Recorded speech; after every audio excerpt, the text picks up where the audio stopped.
Carlos Alberto Montaner nació en Cuba y fue, junto con su familia, cuando era muy joven, uno de los opositores a la dictadura de Fulgencio Batista. Posteriormente se vio obligado a abandonar la isla y empezó una vida interesante, una vida con una serie de anécdotas, siempre en lucha por la libertad. Carlos Alberto Montaner es escritor y ha participado en obras como El Manual del Perfecto Idiota Latinoamericano y Fabricantes de Miseria, junto con Álvaro Vargas Llosa y Plinio Apuleyo. También Las Raíces Torcidas de América Latina, que es este libro que tengo yo aquí, que lo acaba de publicar, así como esta autobiografía Sin ir más lejos. Este pasado 14 de octubre recibió el reconocimiento Una vida por la libertad que otorga Caminos de la Libertad de Grupo Salinas. Y para mí es un privilegio recibir a un periodista, un escritor a quien admiro profundamente. Carlos Alberto Montaner, gracias por estar con nosotros, Sergio, en la entrevista. Cuéntanos, ¿cómo fue tu adolescencia? ¿Cuál fue la Cuba que viviste? Sé que eras contrario, junto con otros miembros de tu familia, a la dictadura de Fulgencio Batista. ¿Dónde llega la decepción cuando cambia el régimen y llega Fidel Castro? Bueno, muy poco después de la fuga de Batista, cuando alguien me dice, que es un profesor mío de matemáticas, me dice que este señor fue viceministro del gobierno de Fidel Castro en educación, y me dice que no hay duda de que eso va hacia el comunismo y que además él respalda, y me dice una cosa muy importante, me dice: todas las personas en Cuba van a tener que tomar una decisión de enfrentarse o de apoyar al régimen. Bueno, yo decidí, no se lo comuniqué por supuesto, que lo que me iba era a enfrentar al régimen. ¿Por qué? Bueno, yo era un muchachito de 15 años en ese momento, pero había tenido la influencia de la revista Bohemia, que había publicado unos reportajes muy impresionantes sobre la revuelta en Hungría, que a mí me pareció dramático que los soviéticos entraran ahí con los tanques y mataran a todo el mundo. En fin, fue la revuelta del 56, del 56, finales del 56. A partir de eso fui con ojos muy críticos viendo los fusilamientos y la instauración del comunismo. Entonces me pareció que era importante enfrentarse a ese sistema. En México y en Latinoamérica vemos que una serie de políticos importantes, mandatarios incluso, políticos muy relevantes aquí en México, festejan a Che Guevara el aniversario de su muerte y lo consideran un héroe de la libertad. ¿Tú qué nos puedes decir? Que era todo lo contrario a un héroe de la libertad. Incluso durante el adiestramiento que ocurre aquí en México, de toda la gente que desembarca en el Granma, el Che era partidario de la eliminación de ese foco de libertad que existió en Hungría, que fue precisamente en el momento en el que ellos estaban preparándose para desembarcar en Cuba. El Che era, hay que decirlo porque lo dice él, era un criminal. ¿Él dice que era un criminal? Claro. Él dice, hay una carta del Che a sus padres donde dice: he encontrado que disfruto en matar. Y luego dice, en un famoso texto que se conoce y que se ha divulgado mucho, que un revolucionario debe ser una perfecta máquina de matar.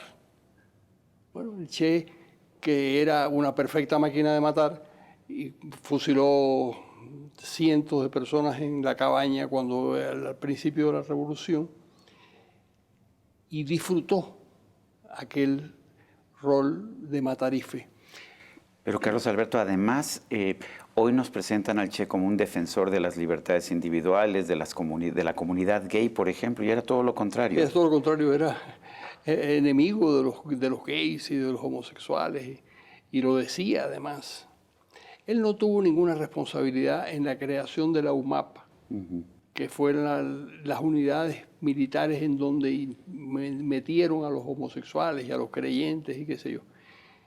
Pero sí tuvo una responsabilidad en dirigir dentro de la revolución el grupo de personas que, como Fidel, Raúl, el Che, eran pocas personas, Augusto Martínez Sánchez, que creían en que había que eliminar a esa gente que funcionaban de acuerdo con los parámetros de la sociedad burguesa cubana. Entonces, era un tipo realmente peligroso. ¿Y Fidel Castro? Fidel Castro igual. Hay testimonios de Fidel Castro, además textos dichos y hay grabaciones de él donde no es que se oponga, es que amenaza a los homosexuales de tener esa conducta contraria a la revolución. La considera una conducta burguesa, recuerdo. Burguesa, claro. Eh, Y Raúl igual. Raúl igual. ¿Cuándo decides marcharte de Cuba? Pero yo no decido marcharme de Cuba. ¿Cómo estuvo? Cuéntanos. Yo fui detenido junto con otros estudiantes. ¿Qué edad tenías? Tenía 17 años en ese momento. Y eso me salva de que me fusilen. El que te detuvieran. Que me detuvieran antes de los 18 años. Porque todavía existía la dualidad de la ley, digamos, burguesa, que prohibía que se fusilara a un muchacho de 18 años, de 17 años. Me condenan a la cárcel, me escapo de una prisión de menores y me asilo en una embajada. Quiere decir que yo realmente no tenía intención de irme de Cuba, pero los que sí tenían intención de separarme de la sociedad era el gobierno cubano. Con el paso del tiempo te has convertido en un escritor, en un periodista, pero no fue fácil. Tengo, de hecho, entendido que para pagarte tus estudios posteriormente vendiste enciclopedias. Eso me lo has contado. Como sabes que yo hacía enciclopedias, a mí me llamó poderosamente la atención. Cuéntame esa anécdota. Pero tú hacías la Yo hacía la enciclopedia británica, yo era la director. vendía. Sí. Yo la vendí en Miami para sobrevivir y para estudiar.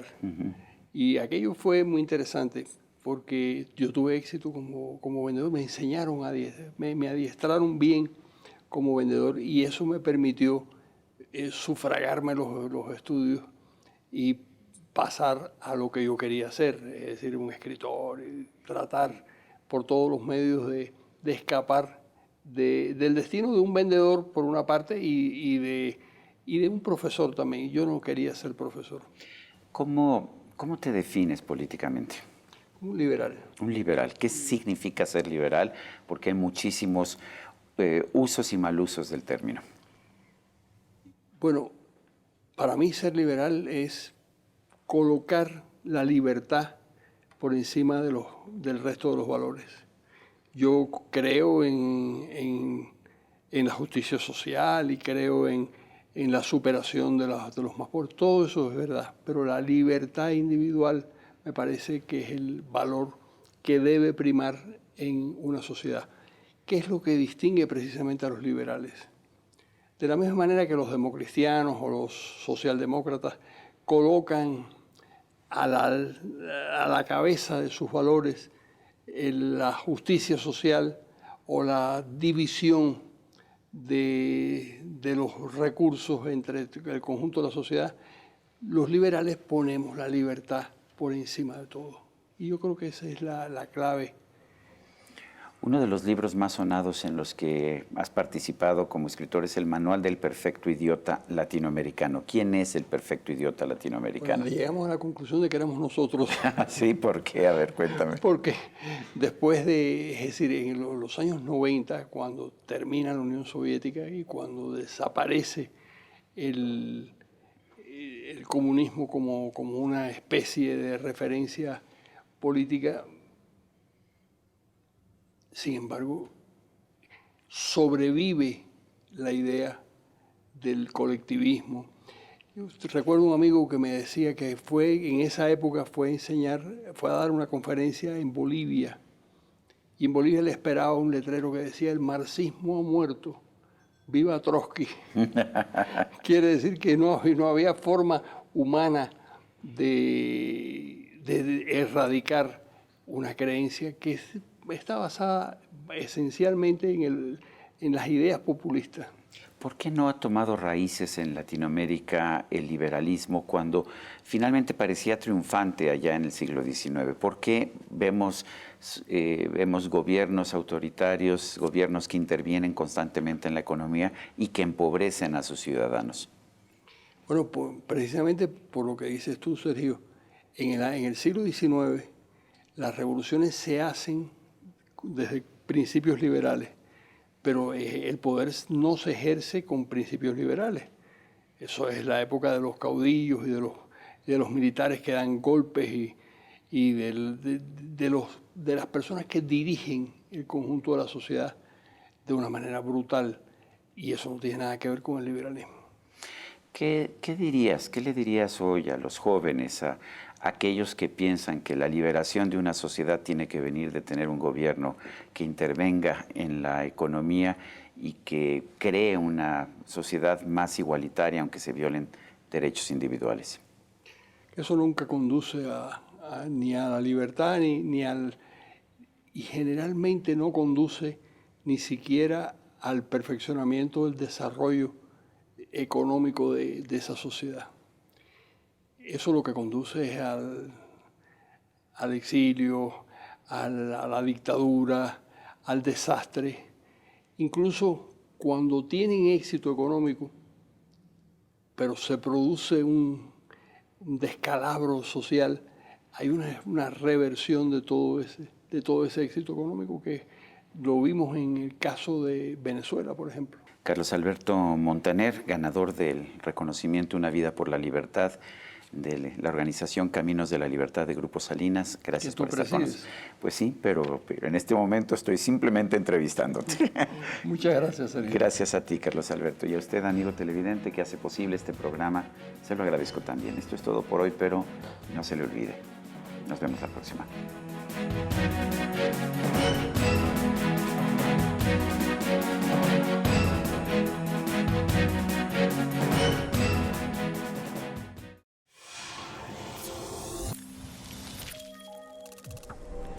Las protestas sociales que han puesto contra la pared a varios gobiernos del mundo varían en cuanto a su detonante y efecto.